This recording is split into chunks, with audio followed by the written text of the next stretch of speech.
on it, and we're sort of more using it really for the warmth section of this plug-in. It just provides a little small bit of saturation, gets you a tiny bit of extra level. So you know, I mean, there's 6 different features on the Dynamics plugin, but we've only gone for 3 on this. As you can see, yeah, I mean, you can see it as compressing slightly. There's a little bit of a limiting on it, and obviously, as Jamie said, the warmth is what we've gone for on this. It just kind of adds a little something to it. We've then got a shaker, which actually was from the same sample as the kick, from the same kind of house tune that's in there. We've got this snare, which you've got a fair bit of EQ on there. We've got like quite a big. We've got an 8 dB boost at 180 hertz. Like that's quite a severe EQ for us because we're not like EQ junkies, but it's also we kind of go for a natural sound of what, you know.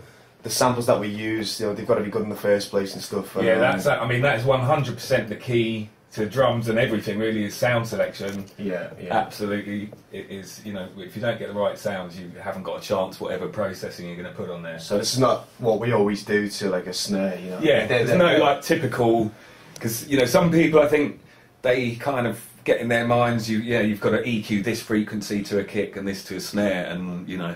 What you've got to remember is the snare might already have that. It might even have too much of it, so there's no really... There's no rule book that you have to stick to. No, but... So, we've got a bit of this transmod, which basically adds a little bit of extra attack. You only need... I don't know, to be honest, why they've made the interface as it is, because you rarely need to turn this ratio fader up beyond like 0.1 or so, you know. But it just adds a little small amount of extra attack to it. Gives a bit more snap. And again, we've got the Sony Dynamics plug-in. We've got everything bypassed except the warmth, so we're just using it as a you know, little bit of saturation. It's important as well when you use these sort of plugins as well that, you know, when you put it straight on, sometimes it just boosts your level. So it's always important to kind of like turn the volume back down to what it is, to what it was originally. I think that's a good point. Yeah, it's definitely like a lot of plugins. Which some people put these plugins on and stuff, and because it boosts the signal, they think, oh, that's it. Oh, great, you know what I mean? Oh, that's sounding amazing. But really, that's not what you're using for. If you're putting something like this on and you're using the compressor on it, then you know it's important to turn down to the original level. Yeah, I think generally, like if you're applying a process, it's good to just to kind of match the level of the before and after, so that you're not fooling yourself into thinking it's better just purely because it's gone up 3 dBs. Because if that's all you're doing, you might as well just turn it up. We've also taken so that's our main snare really. We've also used we've taken the same snare again, and every now and again we've pitched it down, just down an octave with the real-time pitch shifting. Every now and again you just get a little hit of that, just to add to the groove of that, you know. Can you hear it there? Yeah. You know, a little bit of extra interest. Sometimes we can just offset it a little touch, don't we, on the start point, or maybe hit it a bit later, and just adds a little bit of extra groove. Well, we've got another snare which is laid up on the first one, and it's happening just every other time, just to add a bit of variety. Just adding a bit more interest as the tune goes on. We've also used the Cubase volume envelope there, which is quite good. I think quite a worthwhile point is that a lot of the time with something like this kind of thing, where you're just playing one sound repeated again and again, like you're playing a snare or a kick or whatever it be, and it's not like a live drummer, so you're replicating exactly the same thing each time. It's quite rare that we'd really compress things like that much, because a lot of that kind of thing that you could do with a compressor, you can just do by drawing the volume envelope, you know.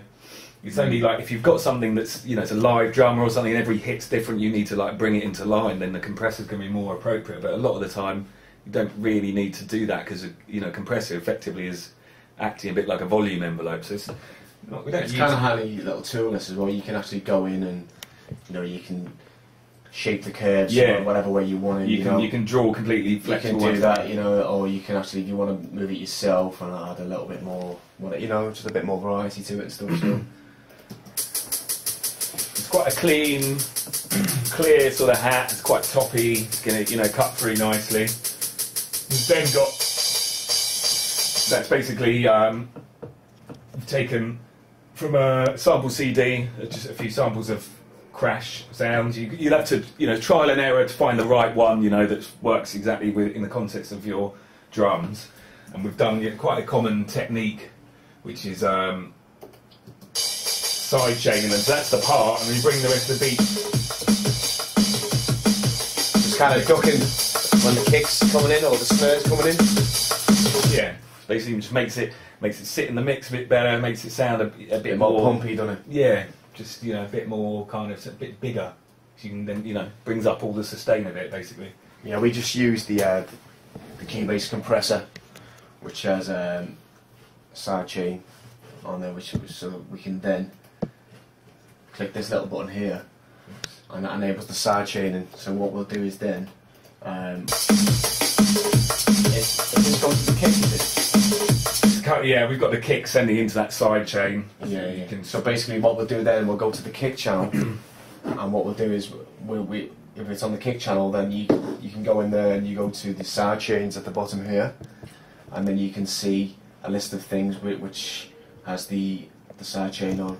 So say this was the kick channel, we'd then have a look for ride, which has got the side chain compressor on it, and then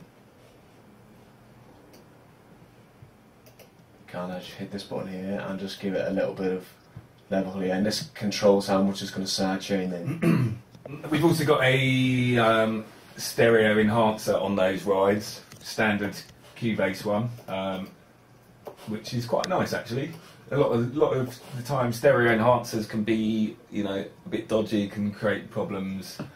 It can sound good on one system, really weird on another, so you've got to be careful with them. But been using this one a little bit on you know, on tracks recently. It's quite nice, I think. Definitely does the job, yeah. And we've got again a sort of weird white noise hiss thing we talked about in the intro. That is side chaining as well. Just got a load of high pass on it because it had a load of horrible rumble. We've got also just a little bit of percussion.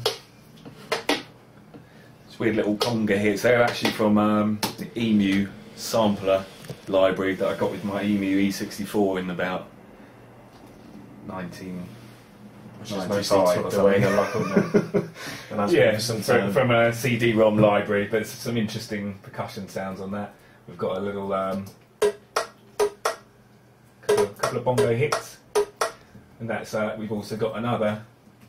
We've got our 909 hat, which is just. Just going back to the bongo.